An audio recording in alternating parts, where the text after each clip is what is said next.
In his first public appearance in the White House since his heated row with President Zelensky, Donald Trump has said he does not want to see the war in Ukraine going on for years and years, and that Mr. Zelensky should be more appreciative of Washington's support. But President Trump sidestepped questions from reporters about suspending US military aid to Ukraine. He earlier took to social media to criticise President Zelensky for saying that an end to the war was still a long way off.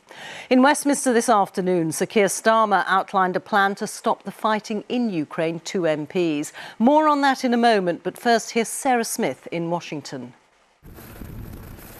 Donald Trump returned to Washington last night after a weekend of frantic transatlantic diplomacy, during which he had kept uncharacteristically quiet, saying nothing about Ukraine since he'd thrown President Zelensky out of the White House. Today he looked far more relaxed, announcing a large investment in semiconductor manufacturing, but couldn't avoid questions about Ukraine. Like, what does he need to see from Mr. Zelensky to restart talks? Well, I just think he should be more appreciative because this country has stuck with them through thick and thin. I want to see it end fast. I don't want to see this go on for years and years. Now, President Zelensky supposedly made a statement today in AP. I'm not a big fan of AP, so maybe it was an incorrect statement, but he said he thinks the war's going to go on for a long time.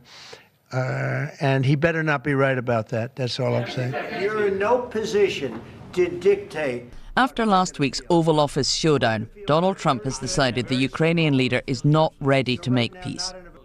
But America's in a hurry and prepared to steamroller over anyone who appears to be standing in the way. Well, I'll tell you what, I think it takes two to tango, and you're going to have to make a deal with Russia, and you're going to have to make a deal with Ukraine.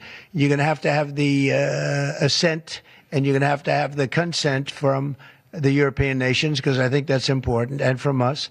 I think everybody has to get into a room, so to speak, and we have to make a deal.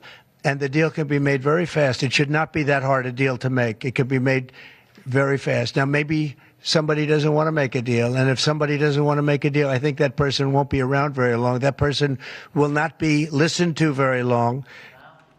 UK efforts to coordinate a European response, along with Mr. Zelensky, might have infuriated the American president, but appear to have been welcomed. 4 prime ministers and 5 presidents called me over the last 2 days, and they want to work it out. They want to get it worked out. Mr. Zelensky had already posted on social media, "It's very important that we try to make our diplomacy really substantive to end this war the soonest possible," he said. "We're working together with America and our European partners and very much hope on US support on the path to peace." As the Ukrainian president was ejected from the White House on Friday, he might have left behind not just diplomatic support, but even ongoing American military aid.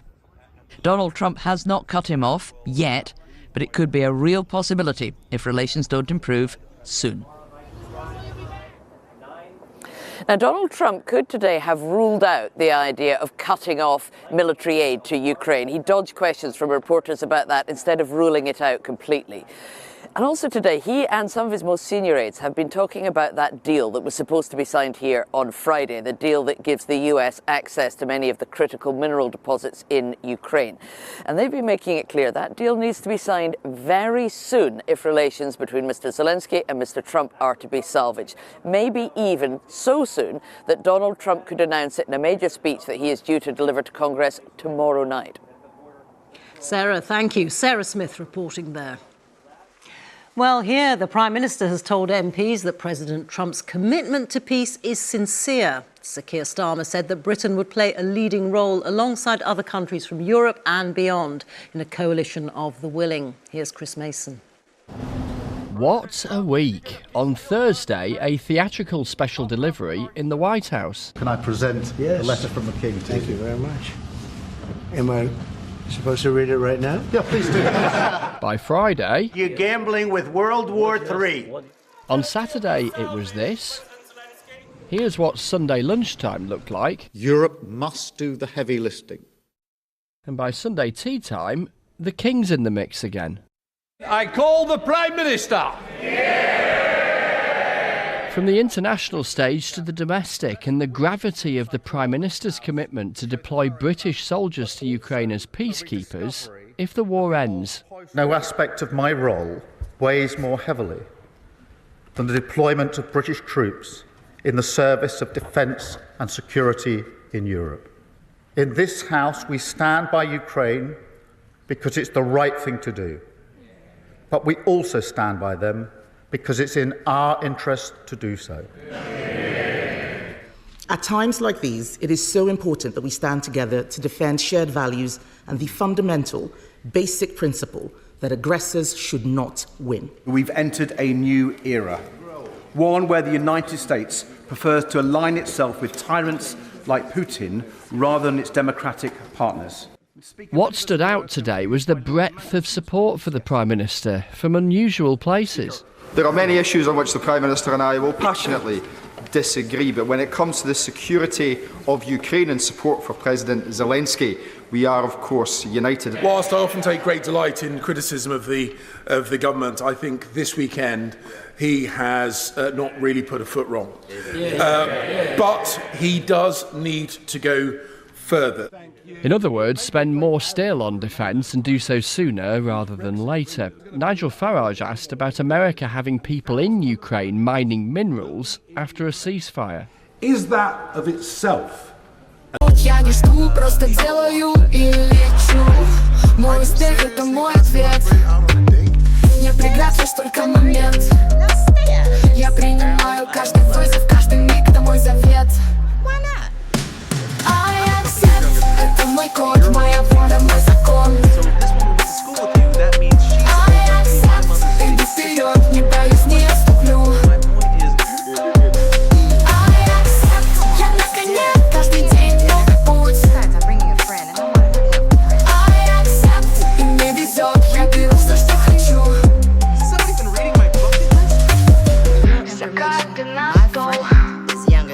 enough of a security guarantee? No. Or does it mean that we need to send British troops? The mineral deal is not enough on its own. The Prime Minister thinks British peacekeepers and others would be needed, as well as American support. Keir Starmer met people working in defence today. How much we have, how much we spend on it, where it is deployed. Questions we will return to again and again. Chris Mason, BBC News at Westminster. So what will the United States do next? If America were to withdraw its support, how big a hole would it leave? Ukraine does produce some of its own weaponry, but it relies heavily on US and European support. Here's BBC Verify's Nick Eardley. What would a reduction in US support look like? And could Europe step in to fill funding and equipment gaps? Let's look at spending, first of all. The US is the biggest individual spender by some margin. This shows all military aid going into Ukraine. In red, the United States. In blue, every other country combined.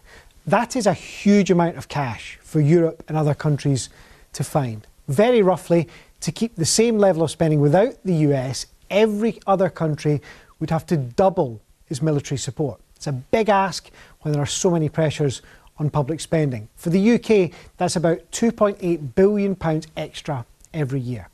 Then there's equipment. This is a HIMARS rocket launcher. The US has provided 39 of these to Ukraine, according to the Kiel Institute think tank. European countries combined have provided 43 similar systems. There are these long-range ATACMS missiles provided by Washington. There are European alternatives like the British Storm Shadows, but ATACMS have been important for Ukraine's army. And then there's ammunition. A huge volume of artillery has been used in this conflict. The US has sent more than 4.5 million rounds. The EU previously missed its timetable for sending just 1 million. Production in Europe has increased. The EU has promised 2 million rounds in 2025, but some experts have questioned whether that pledge can be met. Now, this is some of the quantifiable support. Remember, some of it isn't, like intelligence assistance. And the debate around support for Ukraine raises other questions about US support for NATO. This was what Elon Musk said over the weekend. He thinks it's time for the USA to leave the alliance, and that would have a huge financial impact. Here we can see NATO member defence spending. In red, the United States. In blue, every other country combined. If the USA reduced or even ended its funding, the impact would be colossal, even as European countries pledge to increase their defence spending.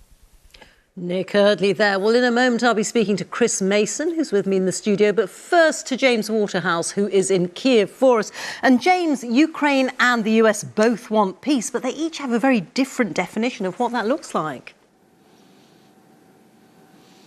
That's right, Rita. You have Donald Trump wanting a quick peace, something he said before re-entering office. He wants a mineral deal signed by Ukraine so he can announce a big commercial partnership with the country. But Volodymyr Zelensky, he wants what he calls still a just peace. He wants to know that America would be there just in case. Now, he is pointing, and Ukrainians do, they talk about this all the time, they point to recent history. In 1994, Ukraine signed a deal where it agreed to give up its nuclear arsenal, a deal involving America and Russia in exchange for its territory being recognised. It was invaded by Russia in 2014. What followed that year were a series of ceasefires, failed ceasefires, brokered by Western allies between Russia and Ukraine for the fighting to stop.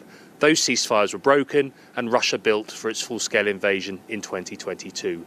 People here do not want another agreement to go that way. But given the pressure that President Zelensky is coming under from his own European allies, like Poland, to engage with America, to bring Donald Trump back, it may not be his choice in the long run if it means restoring security of some kind in Europe in the face of an aggressive Russia.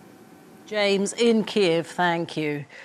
And Chris Mason, we heard Donald Trump sounding more emollient towards Europe this evening, but the situation remains very volatile. Volatile, fluid, Donald Trump unpredictable to friend and foe. The Prime Minister said today that America was indispensable, and as he was saying it, the President was tapping out those words on social media about Ukraine and about Europe. Quite a moment today for Keir Starmer, I thought, commanding the Commons, praise from every conceivable direction. These moments, though, can be fleeting, and he was trying to make a case today that his response to this international picture ties together with his domestic political objectives. So he's talking about national security and economic security being indivisible, that boosting defence spending, for instance, helps, as he describes it, working people, for instance, in the defence sector in Belfast making missiles. Then there were these wider negotiations, as James was talking about. Can the UK and France, alongside Ukraine and others, come up with a proposal that they can agree on,